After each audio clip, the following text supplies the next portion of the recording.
E essa questão do direito penal do inimigo, ele é aplicado em todas as grandes democracias do mundo, né? O próprio os Estados Unidos, enquanto você estava falando aqui, eu estava pesquisando aqui nos meus apontamentos, ele tem a pena de morte federal. E essa pena de morte federal ela é justamente para alguns tipos de crime, dentre eles o terrorismo doméstico. Entendeu? Onde o americano ele vai ter lá o seu processo criminal, e isso eu estou falando do americano, é a lei federal punindo o próprio americano, entendeu? E após todos os recursos disponíveis para eles, que não são tantos quanto o Brasil, ele é punido com injeção letal, a morte, pentobarbital, a injeção. Só que essa injeção ela está a cada dia mais difícil de conseguir nas farmácias que produzem esse tipo de medicamento letal. E aí ele passa para outras opções de morte, fuzilamento, cadeira elétrica, entendeu? Tudo isso tem nos Estados Unidos, para certos tipos de crime. Para crimes contra o Estado, crimes contra a sociedade. E aí você vê o terrorismo, por exemplo, o criminoso faccionado lá dos Estados Unidos também, os grandes grupos criminosos, a depender do Estado, ele também é punido com isso. O estuprador é punido com morte, a depender do Estado. Então, assim, essa questão da pena de morte, da prisão perpétua, ser uma coisa, não, isso é muito antiquado. Antiquado aonde? Só aqui no Brasil que é antiquado? Só aqui no Brasil que não serve? Olá, já deu seu like? Não deixe de ajudar o canal. Então a gente tem um direito penal que, inclusive, dentro da doutrina jurídica, a gente tem um nome para isso, né? É um nome até estranho de se falar, mas é o garantismo penal hiperbólico monocular. Nossa senhora, cara! Exatamente. Mano, o cara Por saiu quê? do proctologista. Porque é um garantismo penal. E por que hiperbólico? Porque é exacerbado, é um garantismo totalmente desproporcional. E por que monocular? Porque só vê um lado da história. E aí, a gente tem um dos princípios da nossa Constituição, que é o princípio da proporcionalidade. E o princípio da proporcionalidade, ele não fala só na hipertrofia do Estado. Ele fala também na proteção eficiente que o Estado tem que dar para o seu cidadão. Mas o garantismo penal hiperbólico monocular, como eu estava falando agora, só vê o lado de quem? Do bandido.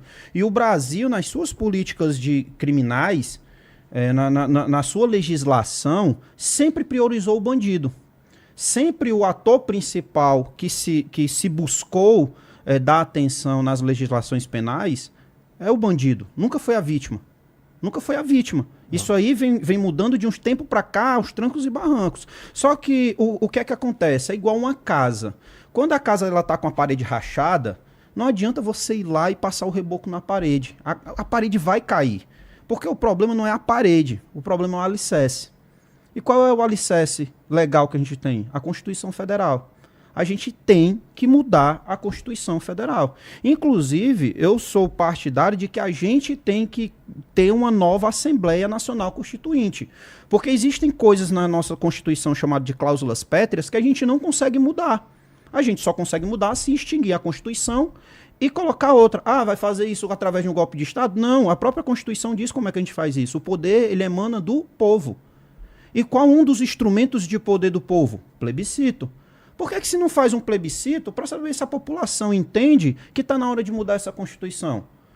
Para colocar pena de morte, para colocar direito penal do inimigo, para colocar prisão perpétua. Por que os parlamentares, por que os presidentes que passaram pelo Brasil têm tanto medo de perguntar ao povo, como já foi perguntado antes, acerca do regime, se queria monarquia, se queria parlamentarismo, se queria... A gente muda ou não essa Constituição?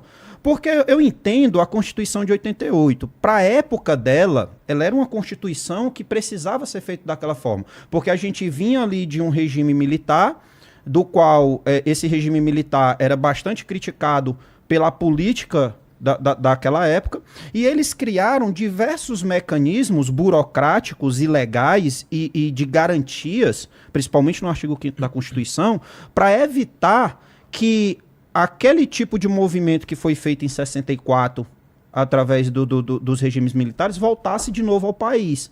É tanto que as cláusulas pétreas, elas representam isso. Ó, isso aqui não pode ser mudado. E o que é que não pode ser mudado? O artigo 5º, que é onde traz todas as garantias do cidadão. Só que eles criaram uma Constituição tão inflada, com tanto medo, e deram tanto poder para certos poderes, vamos dizer assim, apesar da redundância, como o poder judiciário e o poder legislativo, que isso impede hoje o presidente de executar.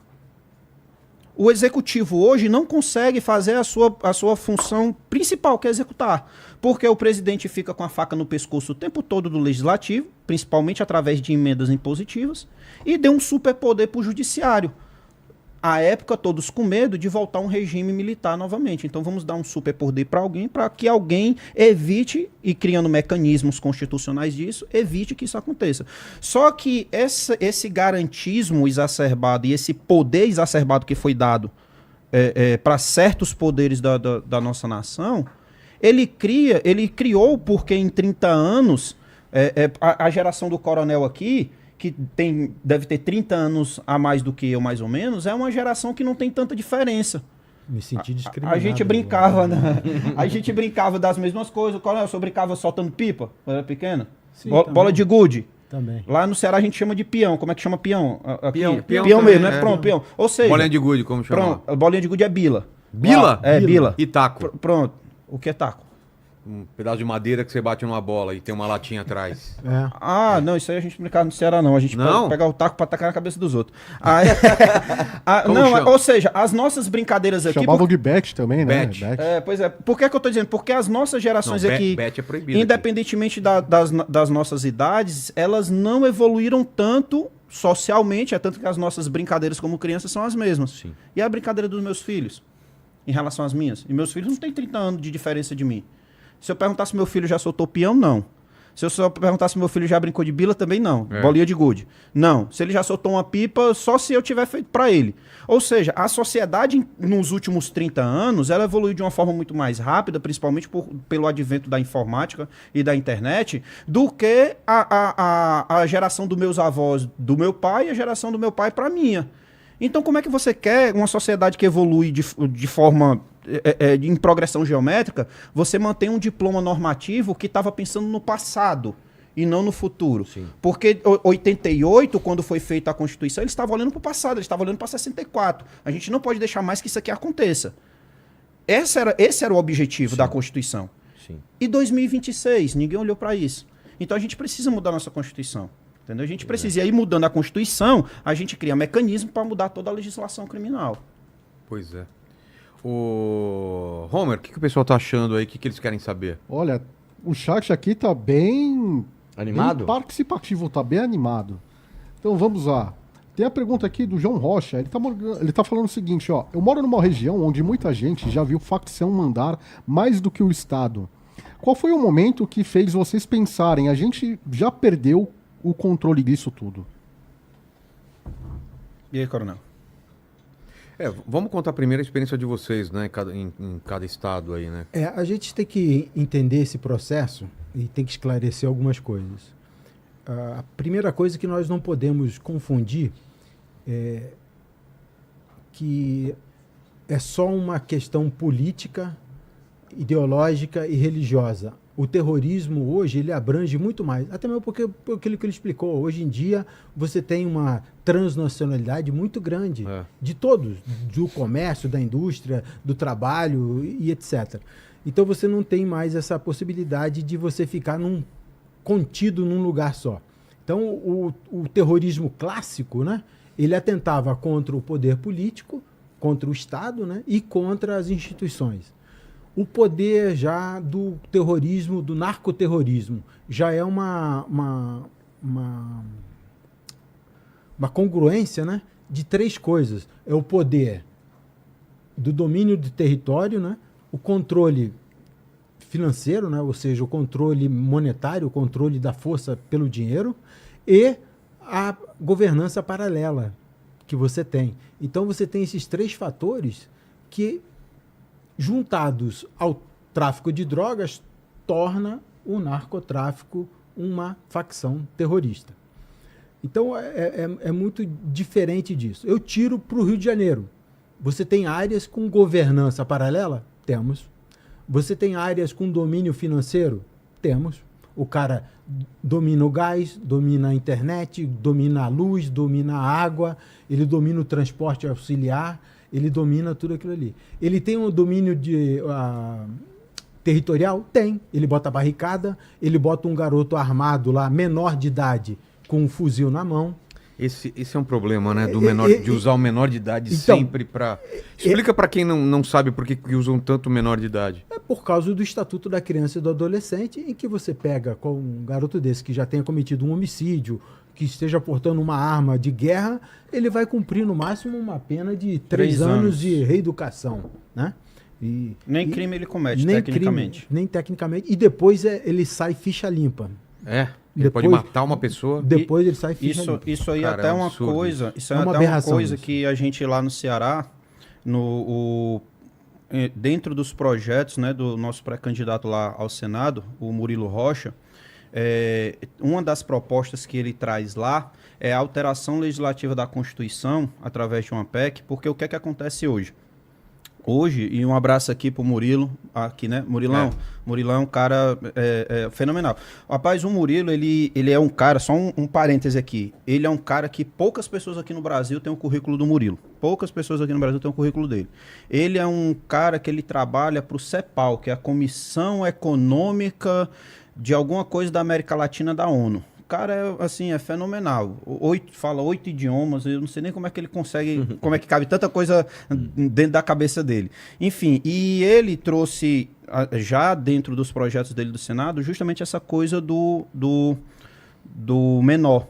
Porque o que é que acontece hoje? Hoje a gente tem 2 critérios penais para avaliar o que a gente chama de imputação, né, que é a culpabilidade. Quando uma pessoa ela é imputável, quando ela consegue ser punida, que é o critério biológico e o critério biopsicológico, né? O que é o critério biológico? A idade.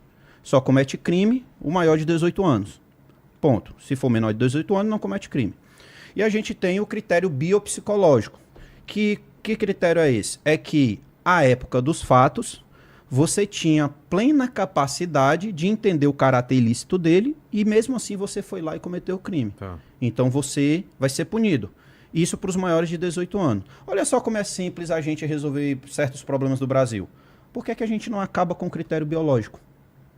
Como existe na França, como existe nos Estados Unidos, como existe na Inglaterra. E é essa a proposta de emenda constitucional do Murilo, pré-candidato ao Senado lá do Estado. É acabar com o critério biológico.